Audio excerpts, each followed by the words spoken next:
El gran presidente chino Mao Zedong una vez declaró que la muerte de 300 millones de personas de su propio pueblo sería un precio que valdría la pena pagar.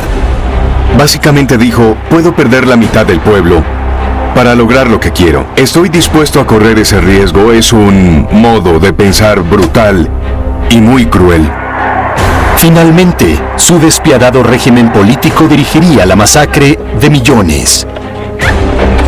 La violencia funciona y lo hace a través del poder. Él aseguraba que la política debía ser violenta.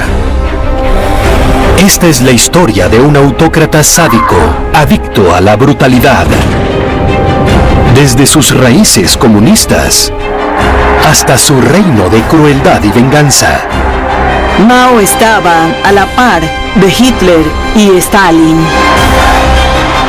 Incluso después de su muerte, el temor que infundió Mao aún hace que sea venerado en la actualidad.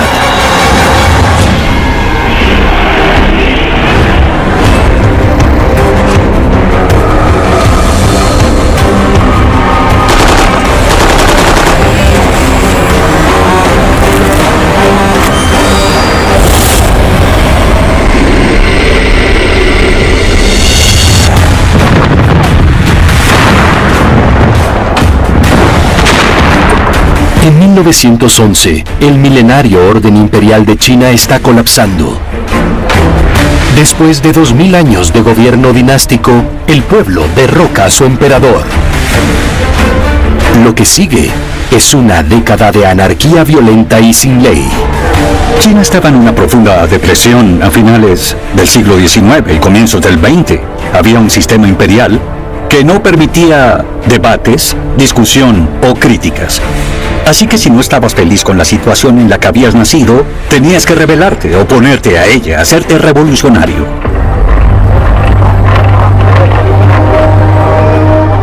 De las ruinas del imperio, comienzan a emerger dos grupos políticos con ideologías opuestas. Los nacionalistas, dedicados a transformar a China en una república capitalista de aspecto occidental. Y los comunistas, un pequeño grupo inspirado por la revolución bolchevique de Lenin en Rusia. Ambos aseguran actuar por los 600 millones de campesinos que viven en condiciones casi medievales. Pero este choque de ideologías planta la semilla de una sangrienta guerra civil que asolará China por más de 2 décadas.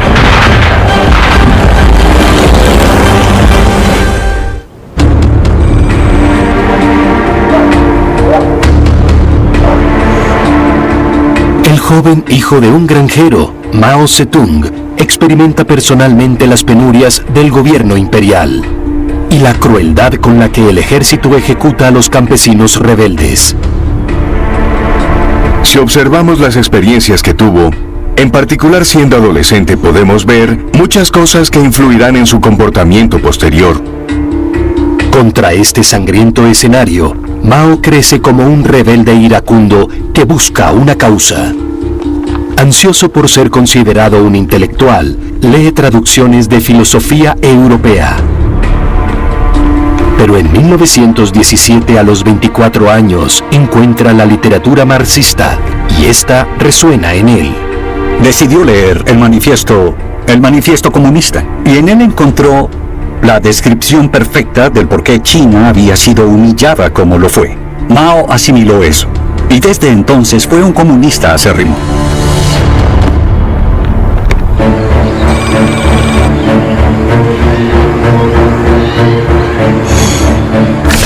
Radicalizado por sus mentores en la Universidad de Pekín para 1921, Mao es un activista de izquierda de pleno derecho.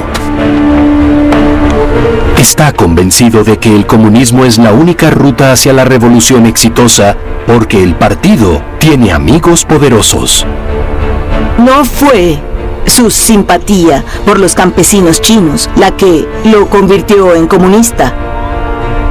Mao notó algo más importante, que el vecino más poderoso de China, Rusia, estaba decidido a llevar al Partido Comunista Chino al poder. Así que en 1922, solo un año después de su creación oficial, Mao se une al incipiente Partido Comunista Chino. Cree que solo ellos tienen la crueldad necesaria para tomar el poder, y él pretende estar en el bando ganador.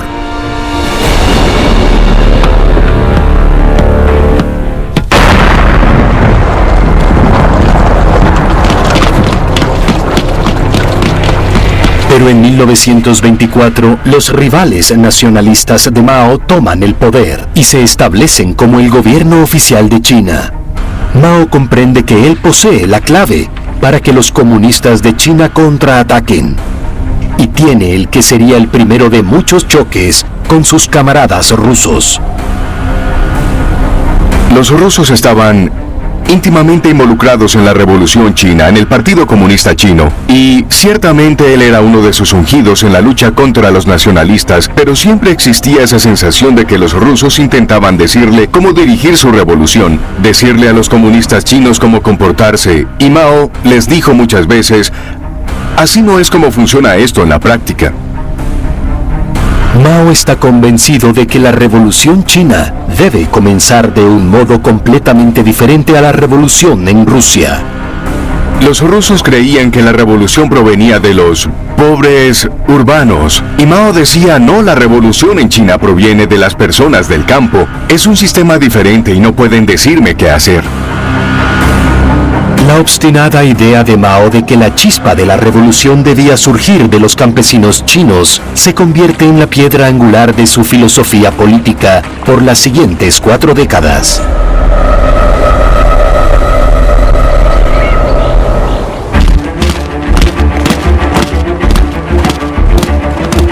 En los años siguientes, mientras los comunistas se concentran en acrecentar sus números, la atención de Mao está en ascender en el escalafón.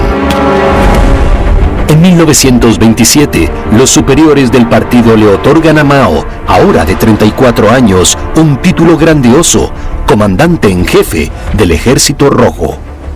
En realidad, es una pequeña milicia andrajosa. La tarea de Mao era guiarlos desde las aldeas para iniciar una revolución.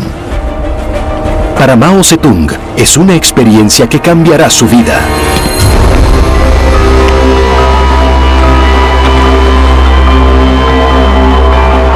Su método para la revolución es simple: poner a los campesinos en contra de sus terratenientes.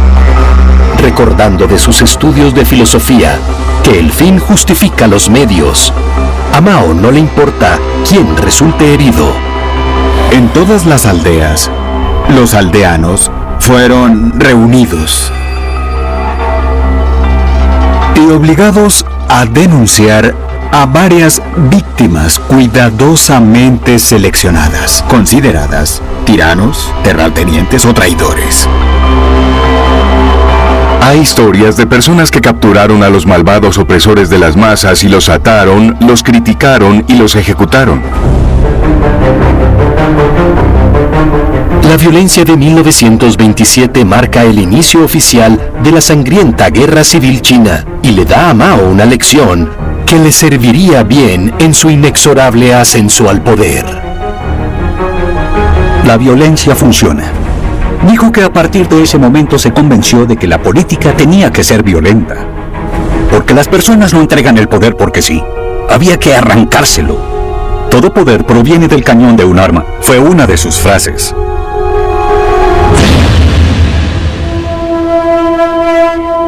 Esta brutalidad tiene un efecto personal en Mao que es decididamente perverso.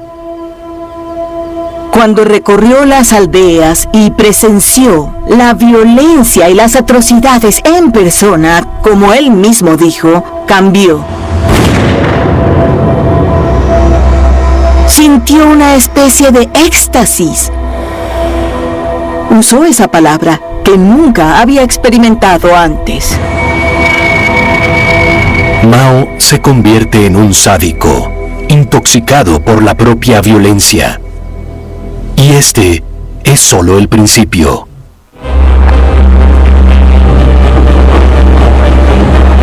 Dentro del Partido Comunista Chino, el talento de Mao es reconocido. Su carrera despega, pero muy lejos del frente de la guerra. La dirección del ejército quedó en manos de otros, y Mao se encontró a sí mismo en un rol político, el rol de un comisario político. Un comisario es un facilitador político, responsable por hacer cumplir el pensamiento correcto en las filas del partido.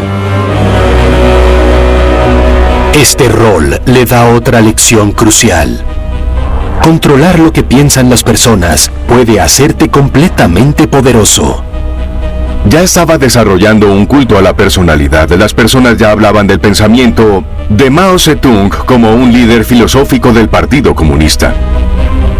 Nombrarse a sí mismo la autoridad suprema del pensamiento comunista es una posición crítica que Mao aprovecha en su magistral ascenso a la supremacía. Su llegada al poder se acelera aún más cuando los extranjeros se aprovechan del caos político en China.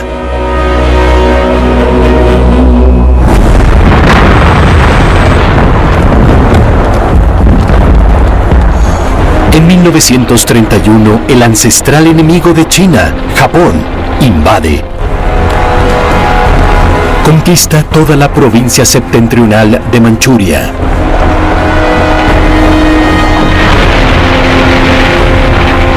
El gobierno nacionalista enfrenta a Japón, pero no es suficiente. El futuro guarda una invasión a escala total de los japoneses. Los comunistas intentan aprovechar el caos para derrocar a los nacionalistas, pero fracasan.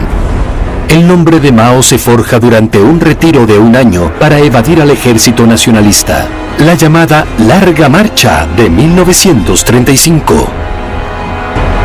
Al aumentar el número de muertes, Mao es prácticamente el último hombre en pie.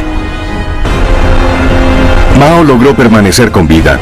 Cada vez que los comunistas leales seguían el consejo de sus superiores y eran asesinados, Mao subía más en el escalafón.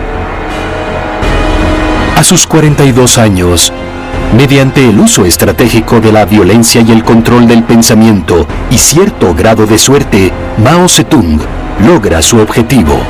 Es nombrado líder del Partido Comunista Chino, una posición desde la cual puede poner en marcha su plan maestro, convertirse en el gobernante de toda China.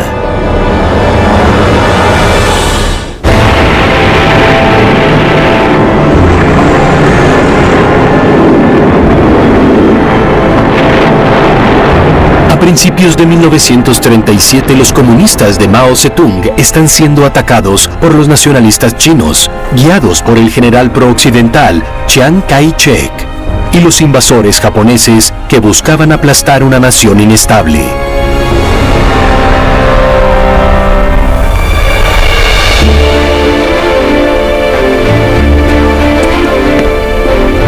Como el recién ungido líder del Partido Comunista de China, Mao Zedong se establece en Yan'an.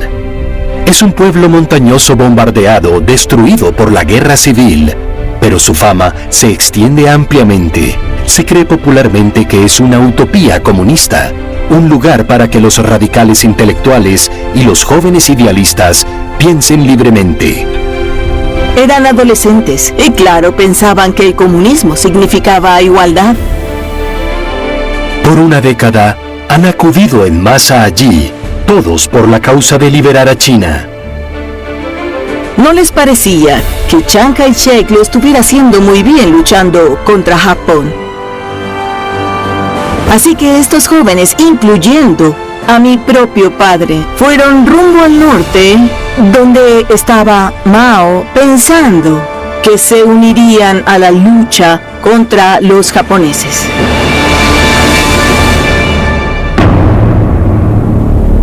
Pero Mao tiene otros planes para ellos. Su intención es convertir a los fieles comunistas de Yan'an en una fuerza totalmente obediente a él y que lo llevará al poder. De hecho, vio la invasión japonesa y la guerra como la oportunidad para destruir el estado de Chiang Kai-shek y permitirle tomar el poder cuando finalizara la guerra. Para lograrlo, toma las lecciones de violencia y manipulación que aprendió en su juventud y las mejora como un manual de terror distintivo.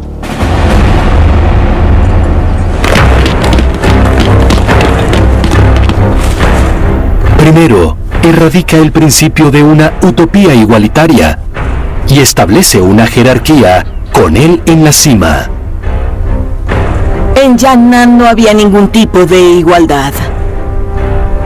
Las casas tenían niveles, la comida tenía niveles, la ropa tenía niveles. Y mientras tanto, Mao podía usar el algodón fino importado de las áreas nacionalistas.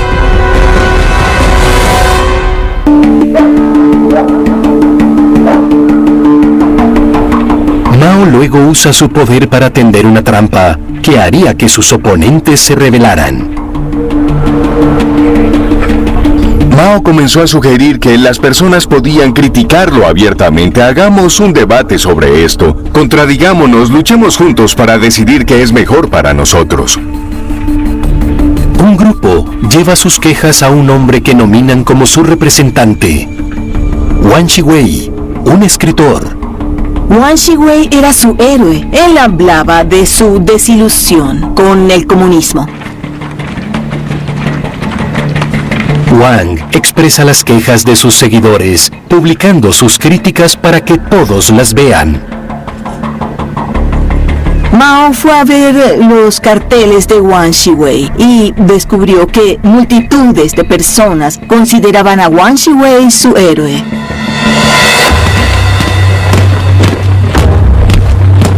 Con Wang expuesto, Mao entra en acción y pone en práctica su convicción de que el poder llega a través de la violencia.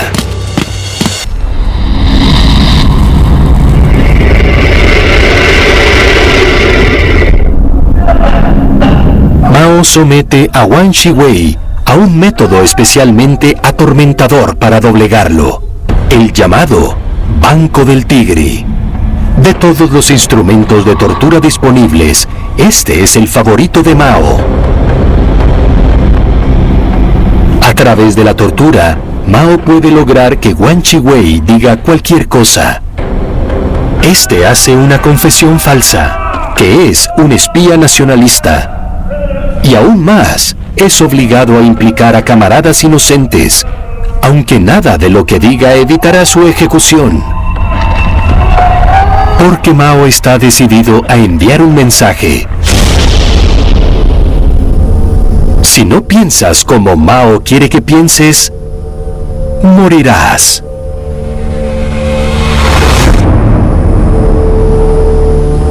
Wang Shiwei fue asesinado por la KGB de Mao.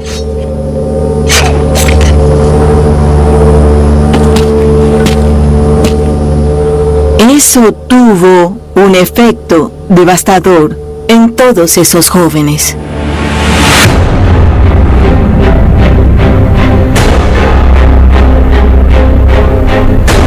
En poco tiempo, Mao extiende su campaña de tortura para esparcir el terror entre las filas. Desarrolló un instinto poderoso y dramático de que si ibas a hacer algo, debías hacerlo a la mayor escala posible, para que otros aprendieran y se beneficiaran o también se atemorizaran. Pero tiene cuidado de no ensuciarse nunca las manos. Mao siempre era una figura sombría en el fondo. No creo que podamos hallar evidencia de que Mao alara algún gatillo o colgara activamente a alguien. La violencia era algo que hacía que otros hicieran por él, y eso aumentaría durante su vida. Igual que Stalin en la Unión Soviética, Mao justifica su campaña de terror, afirmando ver espías en todas partes. Mao no tenía dudas de que no eran espías. Su verdadero objetivo era asustar a esos jóvenes y moldearlos en un ejército para su uso futuro. Desde este momento, el asesinato y la tortura quedan firmemente establecidos como la base de su filosofía política. La violencia no es un aspecto accidental del maoísmo. Hace parte de él. Él decía, no los ejecuten antes de sacarles todo lo que puedan. El resultado es que Mao se convierte en el líder de un ejército de 500.000 de personas adoctrinadas, leales por el temor.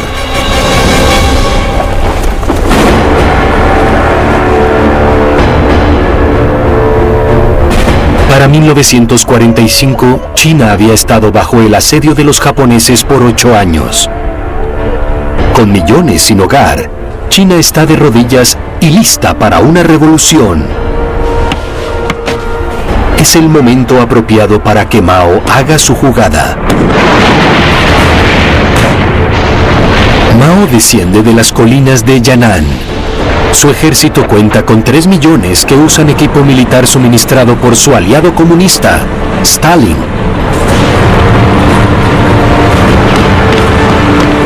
Para 1949, los nacionalistas carecen de apoyo público y de voluntad para seguir luchando. Su líder, el general Chiang Kai-shek, renuncia.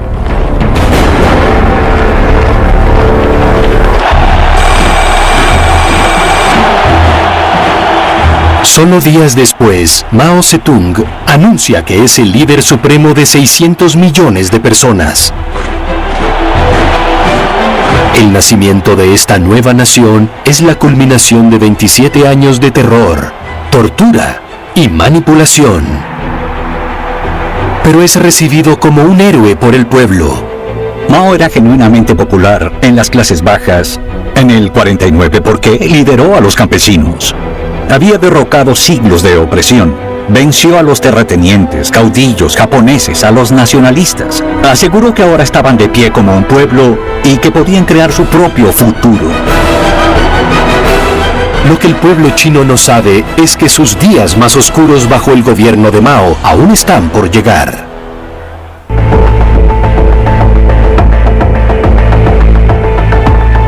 Para 1950, bajo el nuevo régimen comunista del presidente Mao Zedong, China aún es increíblemente pobre, recuperándose de 3 décadas de guerras sangrientas y revolución.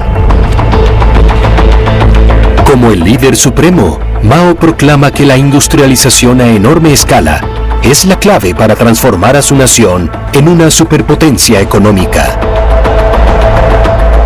Y que lograría esto casi de la noche a la mañana, sin importar el costo humano.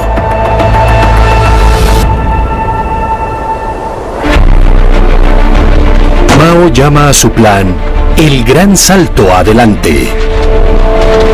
La idea del Gran Salto Adelante, supuestamente, era llevar a China hacia el futuro, crear una utopía comunista y hacerlo en solamente 15 años.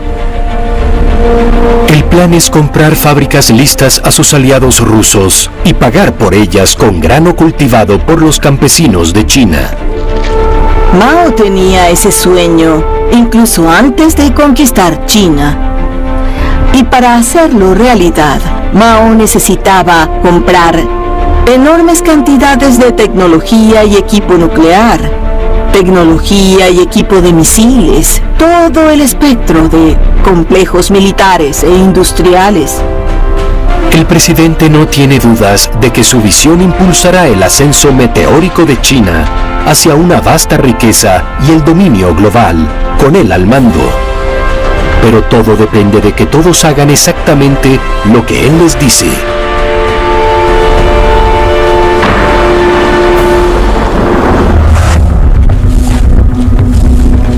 Mao comienza prohibiendo la empresa privada en el campo. Todos los granos serán ahora propiedad del Estado. El grano iba directo de los campos a los graneros estatales, sin mercado ni comercio privados.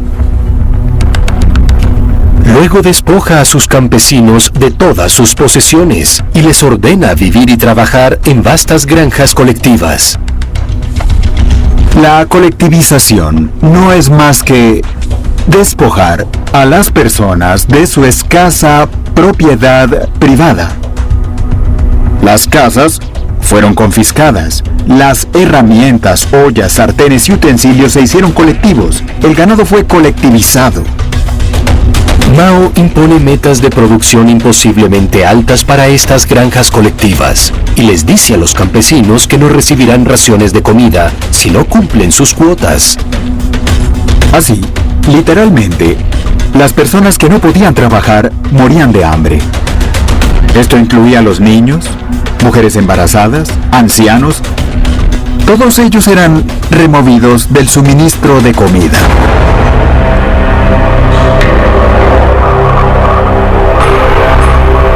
En poco tiempo, la situación se sale de control. Las personas famélicas se vuelven más débiles e incapaces de trabajar.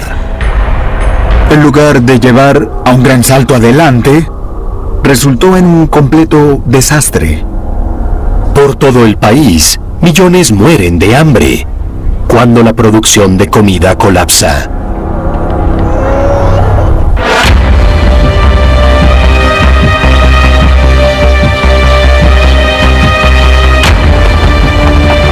Mao cree que el problema no yace en su política brutal, sino en las aves del país que se comen el grano de las personas. Así que emite un decreto. El pueblo chino debe erradicar hasta el último gorrión. Una de sus ideas más demenciales fue la guerra a los gorriones. Decidió que si los chinos podían matar a todos los gorriones del país, los 10 granos que comían cada uno de esos gorriones serían alimento para los humanos. Parece muy lógico. Hizo que los chinos golpearan ollas, les arrojaran rocas a esas aves y las mantenían despiertas hasta que caían muertas. Cazaban a las aves por días o semanas. Producían ruido para que las aves no pudieran descansar ni dormir. Así que éstas caían del cielo. Las acumulaban por miles y las colgaban en postes, mostrando esa gran contribución que había hecho la aldea a la producción de comida. Bien hecho, presidente Mao, salvo que ahora nada se comía a los insectos, y al año siguiente hubo una plaga en todas las cosechas porque orugas y langostas se comieron todo el grano y hubo una enorme hambruna.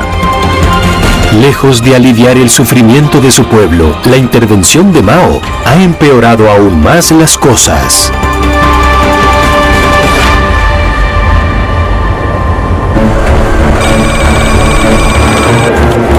En Pekín, la historia que se cuenta es muy diferente. La maquinaria propagandística del Partido Comunista muestra el gran salto adelante del presidente como un deslumbrante éxito. Incluso los miembros antiguos del partido no tienen verdadera idea de la realidad de la hambruna. Pero hay un hombre que conoce la verdad. Había reporte tras reporte con información detallada sobre la hambruna en los escritorios de los líderes superiores. Los reportes prueban que Mao está muy consciente de la muerte de millones de personas. Para él, es un precio que vale la pena pagar. Obviamente, estaba dispuesto a correr riesgos con las vidas de otros, incluso hasta 50% de su país. Tenía personas de sobra y estaba dispuesto a hacerlo si eso le permitía crear la China que quería.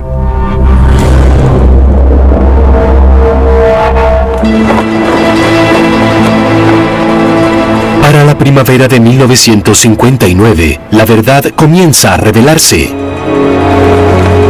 14 millones de muertos no pueden ocultarse. Sin embargo, en lugar de contener el alud de la hambruna, Mao planea extender aún más su gran salto adelante. Dentro de las filas antiguas del Partido Comunista, hay murmullos sobre su liderazgo. Pero nadie sabe qué hacer. El problema que tenía y que tiene China es que no hay oposición. Todos concuerdan en que ya están viviendo en una utopía, así que nadie puede decir que hay algo malo con esa utopía. Tras bastidores, el confiable segundo al mando de Mao está teniendo serias dudas. Liu Shaoqi era el segundo al mando. Era el jefe de Estado. se ubicaba prácticamente detrás del presidente, pero Liu Shaoqi quedó muy consternado por la escala de la hambruna. Liu Shaoqi decide hacer lo impensable, retar a su líder supremo. Es una decisión de extraordinario valor personal.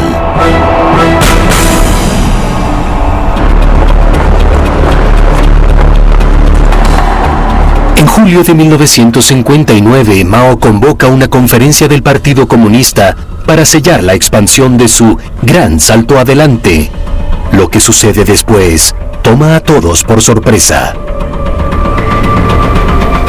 Liu realizó el acto más valiente de su vida.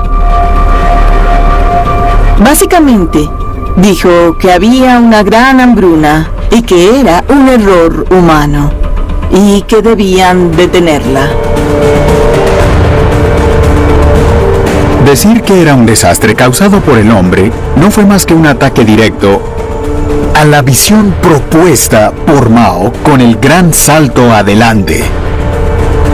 Y eso, en realidad, fue romper un tabú.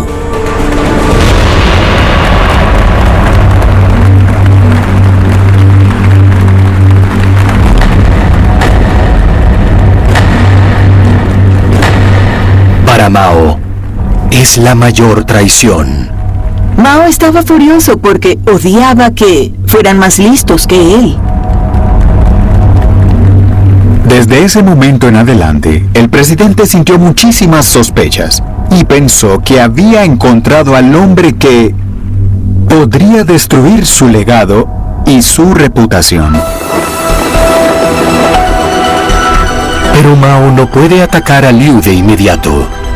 Dentro del partido, Liu es bien conocido y estimado.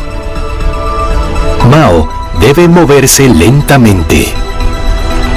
Mao era muy listo como para saber que Liu era muy buen administrador, así que lo conserva. Pero desde entonces fue un hombre marcado. Esta será una venganza servida excepcionalmente fría.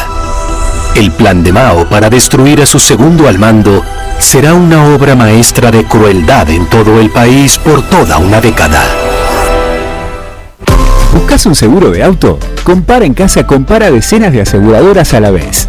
Busca en comparaencasa.com. Compara en Casa. Tiempo de descanso en Somier Center. Comprá desde casa. Estamos entregando especial 60% off y 18 cuotas sin interés en productos seleccionados. Ahorrá, comprá online y recibilo donde quieras. Somier Center, un lugar, las mejores marcas.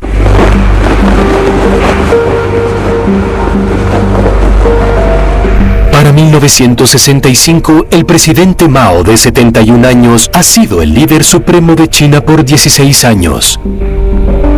Pero a causa de una desastrosa hambruna causada por sus políticas, por primera vez hay rumores dentro del partido de que tal vez el gran dirigente debería ser reemplazado. En lugar de esperar a que sus enemigos lo ataquen, Mao decide tomar la iniciativa. Estaba decidido a recordarles a todos que, en sus palabras, una revolución no es una cena. Tendremos que romper algunas cabezas, tendremos que ser muy duros con nosotros mismos para no sucumbir a las tentaciones de lo que él llamaba el camino capitalista. El plan de Mao es una revolución igual de devastadora que la primera, pero aún más siniestra en su ejecución. Una revolución cultural. Mao propone purgar el país de pensamientos burgueses que, según él, persisten en la generación anterior. Igual que en Yan'an, desea que los 600 millones de chinos practiquen el verdadero y correcto pensamiento comunista. Y de nuevo, él será la única persona que dicte cuál es ese pensamiento correcto.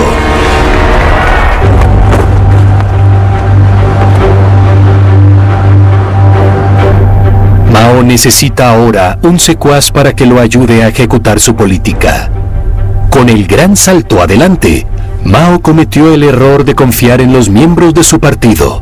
No pretende repetir ese error.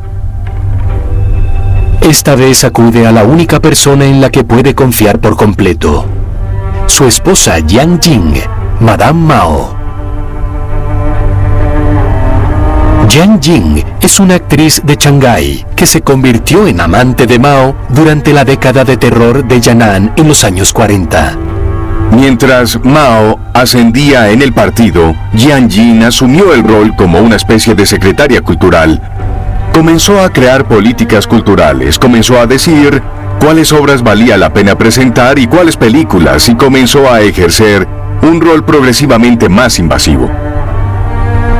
Al envejecer se hizo cada vez más neurótica, pero nadie se atrevía a discutir con ella.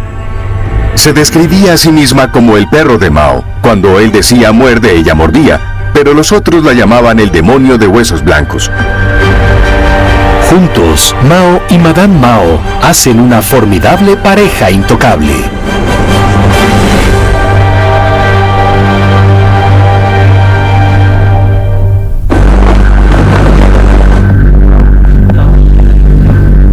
Como es usual, Mao inicia su nueva revolución cultural con una declaración de política tan vaga que puede moldear a su antojo para cualquier propósito. Mao dijo que atacaran lo que él llamaba los 4 viejos. Viejas ideas, costumbres, viejos métodos e intereses. Bien, eso lo cubría todo, es una manta, los 4 viejos.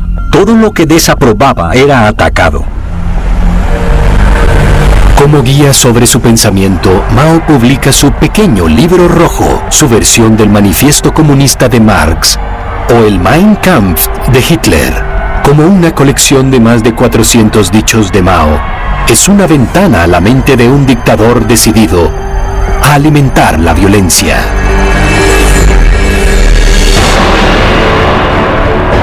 La guerra es la continuación de la política. La guerra es la forma más elevada de lucha. Depende de nosotros organizar al pueblo. Donde no llega la escoba, el polvo no desaparecerá solo. Sostengamos en alto la bandera y marchemos adelante por el sendero enrojecido por su sangre. Con más de 1.000 millones de copias, el pequeño libro rojo es uno de los libros más impresos de la historia. La intención de Mao es capturar las mentes de aquellos que puede moldear más fácilmente, los jóvenes. Esto toma más importancia cuando tenemos toda una generación criada con los pensamientos de Mao Zedong.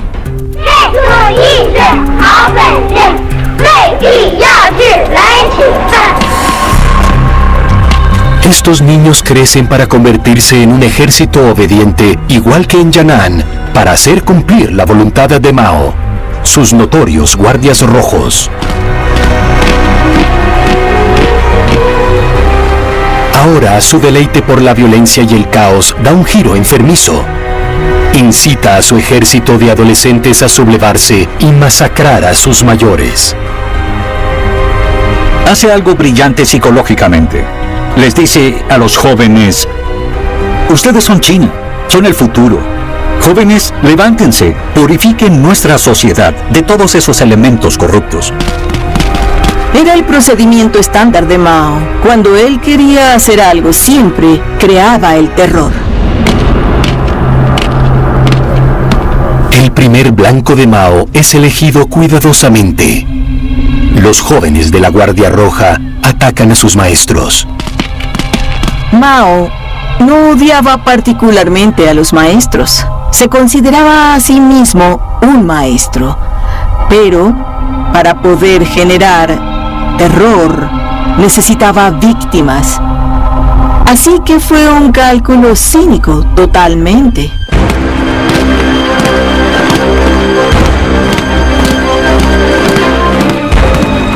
Miles de maestros son agredidos.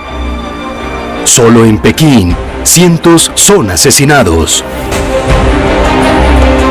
En mi escuela hubo una gran violencia. Mi director no pudo soportarlo e intentó suicidarse, cortándose el cuello. Un jardinero de la escuela, que había sido oficial nacionalista, fue señalado y golpeado hasta morir. Las filas de la Guardia Roja aumentan a millones. Se desenfrenan en una orgía de vandalismo y masacre. Pronto, nada está prohibido.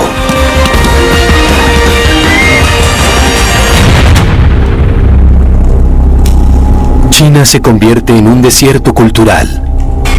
El arte, los libros, la música, todo lo que tuviera incluso una leve influencia occidental es prohibido o destruido. Pero el verdadero blanco de Mao apenas está revelándose.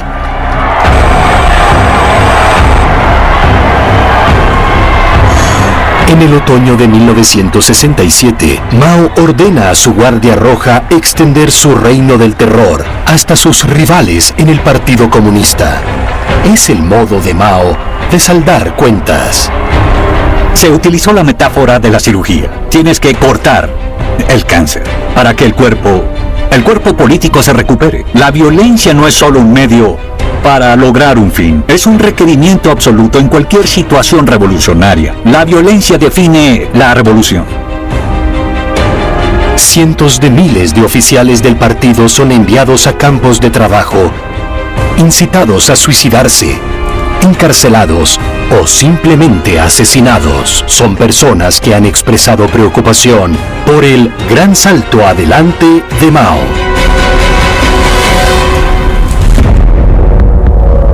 Solo ahora puede ir tras su blanco principal, su segundo al mando, Liu Shaoqi. El hombre que una vez se atrevió a enfrentarse a él, ahora pagará el precio de un modo inimaginablemente cruel.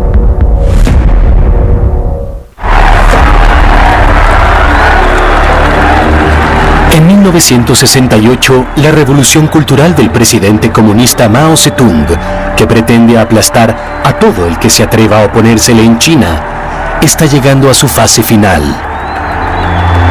Está más decidido que nunca a aferrarse al poder.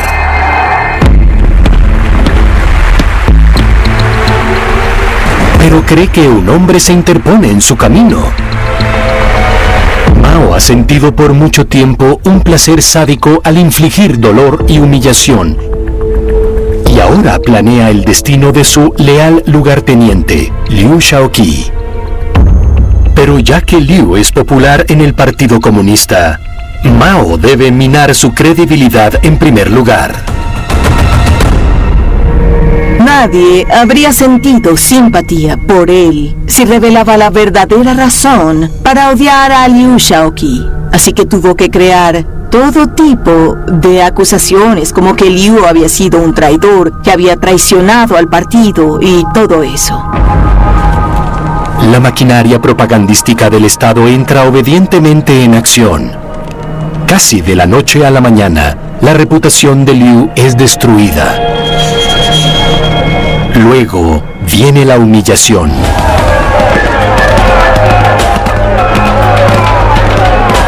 Como cientos de sus camaradas antes que él, Liu es acusado públicamente y agredido.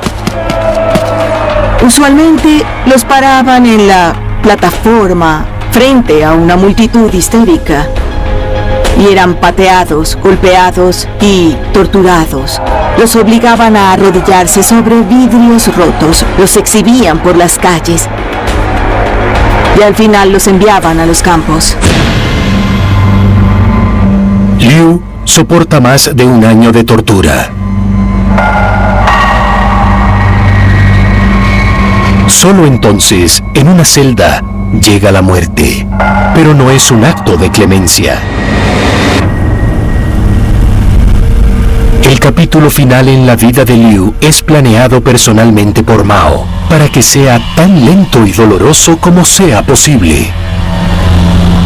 Para entonces Liu era diabético y Mao le negó asistencia médica.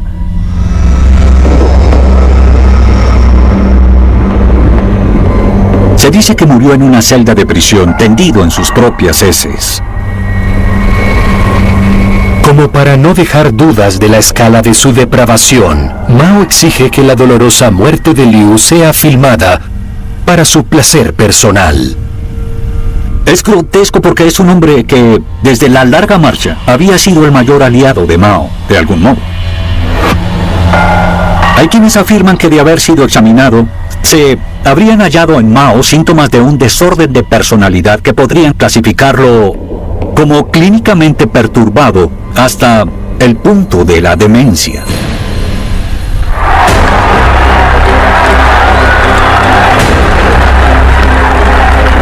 La revolución cultural de Mao, instigada para vengarse de sus rivales reales e imaginarios, dura una década. 2 millones de las personas más educadas de China son asesinadas. Millones más son enviadas a los campos de trabajo. Lejos de crear una sociedad utópica, Mao ha creado una basada en el terror. Mao no intentó construir una nación. Mao destruyó la nación. Él no unificó a China. No fue un constructor, fue un destructor. El legado de Mao de muertes innecesarias es tan grande en número que el total podría nunca conocerse. Nunca podremos saber cuántos. He oído hablar de 40 millones, justificadamente. Solemos decir que en la Liga del Horror él está a la cabeza.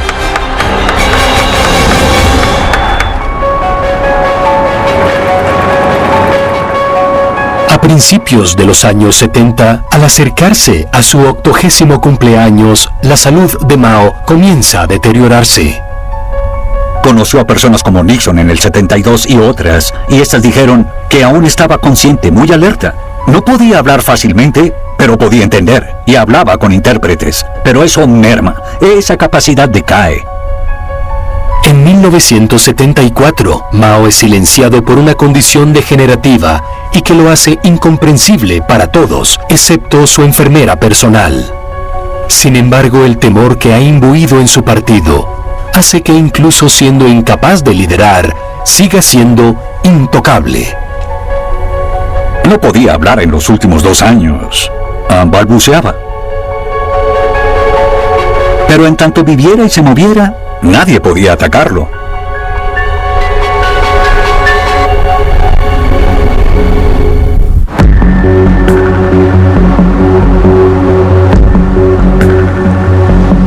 La salud en declive de Mao significa que el progreso de China como nación se paraliza. Y bajo la superficie, Mao está acosado por una creciente sensación de paranoia. Estuvo en el poder por 27 años y vivió como si estuviera en una zona de guerra, siempre listo para huir. A la víspera de tomar el poder en 1949, Mao temblaba como una hoja, según decían, si veía a algún extraño. Este hombre estaba por tomar el poder de China y sentía un intenso temor. Tal vez sea un castigo psicológico por su absoluta carencia de empatía por las vidas de otras personas. Por sobre todo, en sus últimos años, Mao sabe que su partido cree que ha fracasado. Mao no había hecho realidad su sueño de convertir a China en una superpotencia militar para poder dominar al mundo. No se sentía satisfecho, estaba lleno de autocompasión. No sentía nada por la tragedia que causó al pueblo chino y por la muerte de más de 70 millones de chinos en tiempo de paz, solo como resultado de seguir su sueño.